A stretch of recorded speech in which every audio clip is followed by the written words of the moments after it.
Good evening, everyone. Welcome to YouTube channel. It's all about English. आज MP board class 10th का second chapter the power of determination आपके सामने explain किया जा रहा है बर्ट डविन के द्वारा। The power of determination real story based ये चैप्टर है। द पावर शक्ति, डिटर्मिनेशन दृढ़ संकल्प की शक्ति पर आधारित रियलिटी बेस्ड ये chapter. The little country school house was heated bye an old fashion. The little country, गांव के, कंट्री देश के लिए भी आता है, गांव के लिए भी यहाँ पर गांव के लिए है। गांव के छोटे से विद्यालय भवन को एक पुराने फैशन की तोंद के आकार, पॉट बैलेट मीन्स तोंद के आकार, ओल्ड फैशन पुराने तरीके से, पुराने प्रकार के, कोल स्टोव आकर की कोयले की सिगड़ी से गर्म रखा जाता था। हमारे यहाँ इसको बरोसी बोलते हैं। उसी प्रकार से a little boy had the job of coming to school early each day to start the fire. एक छोटे से बच्चे, एक नन्हे बालक का यह काम था, जॉब, कि वह प्रतिदिन शिक्षक व उसकी कक्षा के साथियों के आने से पूर्व, before his teacher and his classmate arrive पहुंचने से पूर्व आग जला दे व कमरे को गर्म रखे। One morning they arrive to found, एक प्रातः, दे अराइव, यहाँ जो दे का यूज हुआ है वो टीचर एंड स्टूडेंट, उनके आने पर उन्होंने पाया, शिक्षक और विद्यार्थियों ने पाया, the school house engulfed in flame, जो विद्यालय का भवन है आग की लपटों से घिरा हुआ था। एनग्लफ्ड किसी भी वस्तु को संपूर्ण तरीके से घेर लेने के लिए यहाँ पर यूज हुआ है। दे ड्रैग्ड का जो यहाँ पर सेंस है, घसीट कर बाहर निकाला गया। उन्होंने, they drag the unconscious little boy, उन्होंने उस अनकॉन्शियस अचेतन बालक को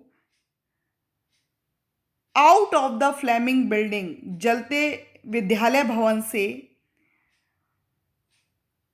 out of the flaming building, more dead than alive, आधे से ज्यादा मृत खींचकर बाहर निकाला।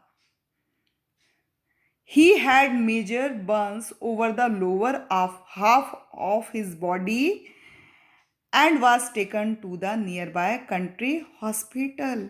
उसके शरीर का अधोभाग बुरी तरीके से जल गया था। Major burn over the lower half of his body, lower half, नीचे, कमर के नीचे, and was taken to the nearby, पास के कस्बे के, गांव के हॉस्पिटल में उसको ले जाया गया। From his bed the dreadfully burn semi conscious little boy faintly heard the doctor talking to his mother, बुरी तरीके से झुलसे हुए, भयंकर, ड्रेडफुली भयंकर रूप से जले हुए, सेमी कॉन्शियस अचेतन जो बच्चा है, लिटिल बॉय फेंटली हर्ड, अपने बिस्तर, नन्हे बालक ने अपने बिस्तर से डॉक्टर को अपनी माँ से फेंटली हर्ड, मंद स्वर में बात करते हुए सुना। The doctor told his mother, doctor ने उसकी माँ को बताया, हर सन वुड श्योरली डाई, उसका पुत्र निश्चित ही मर जाएगा, जीवित नहीं रह पाएगा। सन वुड श्योरली डाई, मर जाएगा। Which was for the best, जो कि ठीक भी होगा। रियली, वास्तव में, फॉर द टेरिबल फायर, भयानक आग ने, डिवेस्टेड जो है यहाँ पर विनाशकारी रूप से, the lower half of his body, उसके शरीर के निचले भाग को, भयानक आग ने उसके शरीर के निचले भाग को बर्बाद कर दिया है। But the brave boy didn't want to die, किंतु यह बहादुर बालक मरना नहीं चाहता था। He made up his mind that he would survive, उसने निश्चित किया कि वह जीवित रहेगा। समहाउ किसी तरह to the amazement of the physician, doctor के लिए अद्भुत रूप से ही डिड सर्वाइव, वह निश्चय ही जीवित रहा। When the मॉर्टल danger was past, जब मरणशील खतरा टल गया। ही अगेन हर्ड, उसने पुनः डॉक्टर को धीमे स्वर में माँ से बात करते हुए सुना। And his mother speaking quietly, the mother was told that, माँ को बताया गया।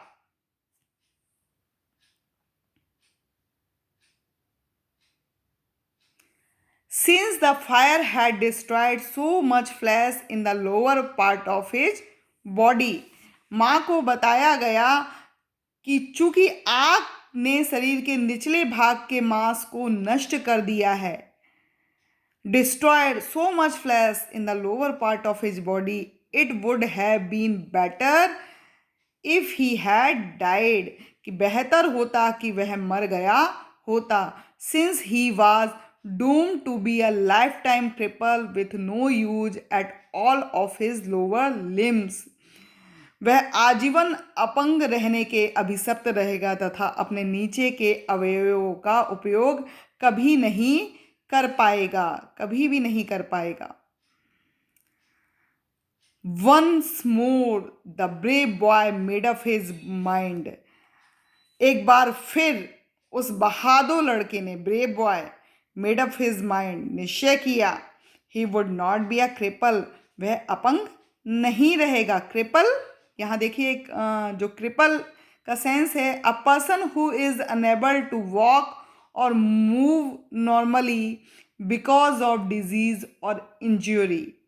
अपंग, वह बालक ने निश्चित कर लिया कि वह अपंग नहीं रहेगा। ही वुड वॉक, वह चलेगा। बट अनफॉर्चुनेटली, लेकिन दुर्भाग्यवश, फ्रॉम द वेस्ट डाउन, नीचे के हिस्से में, कमर के नीचे के हिस्से में, he had no motor ability, गति देने वाली जो नसों से जुड़ा था, घूमने की योग्यता नहीं रह गई थी। हिज थिन लेग, उसकी पतली टांगें, जस्ट डैंगल्ड देयर, झूल रही थी, लटक रही थी, ऑल बट लाइफलेस, किंतु निर्जीव थी। अल्टीमेटली, अंततः, he was release from the hospital, उसे अस्पताल से छुट्टी मिल गई। He would not be, every day his mother would massage his little leg, प्रतिदिन उसकी माँ उसकी नन्ही टांगों को मालिश करती। बट, किंतु, देयर वॉज नो फीलिंग, कुछ महसूस ना होता।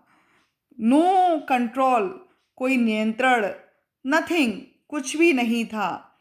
यट हिज डिटर्मिनेशन, तो भी उसका दृढ़ निश्चय, that he would walk was as strong as ever, हमेशा की तरह चलेगा फिरेगा, हमेशा की तरह चलेगा, मजबूत था, हमेशा की तरह मजबूत था। When he wasn't in bed, जब वह बिस्तर पे ना होता, he was confined to a wheelchair, वह व्हील चेयर में बंधा होता। One sunny day his mother wheeled him out into the yard to get some fresh air, एक धूपदार दिन, one sunny day, his mother, उसकी माँ, उसे व्हील्ड हिम आउट, उसे बाहर लेकर के उस ताज़ी हवा प्राप्त करने के लिए अहाते में लेके आ गई, यार्ड अहाते में लेकर के आ गई।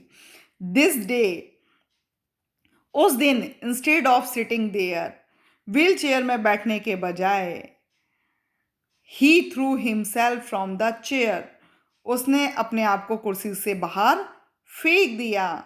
ही pulled himself across the grass, वह घास के पास अपने को खींचने लगा। Dragging him legs behind him, उसकी टांगें उसके पीछे घिसट रही थी। ड्रैग्ड, घसीट कर बाहर निकालना, खींच रहा था। Behind him, his legs behind him, खींचने में लगा हुआ था। He worked his way to the wide picket fence bordering their lot, उसने उसके घर के श्वेत नौगदा छड़ वाली बाड़ तक अपना रास्ता तय किया। With great effort be raise himself on the fence. Great effort he raise himself upon the fence. बड़ी कोशिश से उसने अपने आप को बाड़ के ऊपर उठाया। देन स्टेक बाय स्टेक, फिर एक खूंटे से दूसरे खूंटे तक, stake by stake. A wooden or metal, stake का यहाँ जो मीन्स है, a wooden or metal part that is pointed at one end post into the ground in order to support something. किसी वस्तु को संभालने वाला जो खंबा होता है। तो स्टेक बाय स्टेक या खूंटे भी यूज कर सकते हैं, दूसरे खूंटे तक अपने आप को बाड़ के साथ खींचना शुरू कर दिया। ही begin dragging himself along the fence, resolved that he would walk।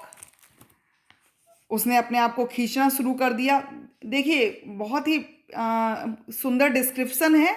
उसने निश्चय किया था कि वह चलेगा। he would walk, resolved that he would walk, निश्चय किया है, दृढ़ संकल्पी बना है कि वह चलेगा। he started to do this every day, उसने वह कार्य प्रतिदिन करना जारी रखा। until, जब तक कि he wore a smooth path all around the yard beside the fence, जब तक कि वह बाड़ के बाजू में चारों ओर आसानी से चल फिर ना सका। There was nothing he wanted more than to develop life in those legs, उसने अपनी टांगों में जीवन विकसित करने के अलावा कोई इच्छा ना थी। अल्टीमेटली, अंततः, थ्रू हिज डेली मसाज, उसकी प्रतिदिन मालिश, हिज आयरन परसिस्टेंस, उसकी लोह लगन, एंड हिज रिजोल्यूट डिटर्मिनेशन, और उसके खड़े रहने की क्षमता प्राप्त कर ली। रिजोल्यूट, दृढ़ संकल्पी, डिटर्मिनेशन, दृढ़ इच्छा शक्ति से उसने अपने आप को, he did develop the ability to stand up, उसने खड़े रहने की क्षमता प्राप्त कर ली।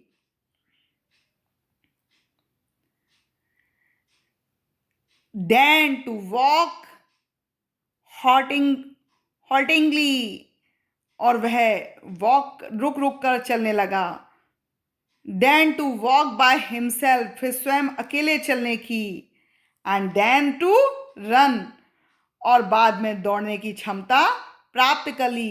He began to walk to school, वह पहले तो विद्यालय चलकर जाने लगा। Then to run to school, फिर दौड़कर विद्यालय जाने लगा। To run for the sheer joy of running, फिर दौड़ने से प्राप्त आनंद के लिए दौड़ने लगा। Later in college he made the track team, फिर कॉलेज में उसने ट्रैक में दौड़ने की टीम में भाग लिया। Still later in Madison Square Garden, फिर कुछ दिन बाद मेडिसन स्क्वायर गार्डन में, दिस यंग मैन, वह नवयुवक, who was not expected to survive, जिसके जीते रहने की भी संभावना ना थी, who would surely never walk, जो निश्चित ही कभी चलने लायक ना रहने वाला था, who could never hope to run, जिसके दौड़ सकने की तो उम्मीद भी ना थी, this determined young man, doctor Glenn Cunningham, ran the world's fastest mile, doctor Glenn Cunningham विश्व का सबसे तेज मील धावक बना। अबाउट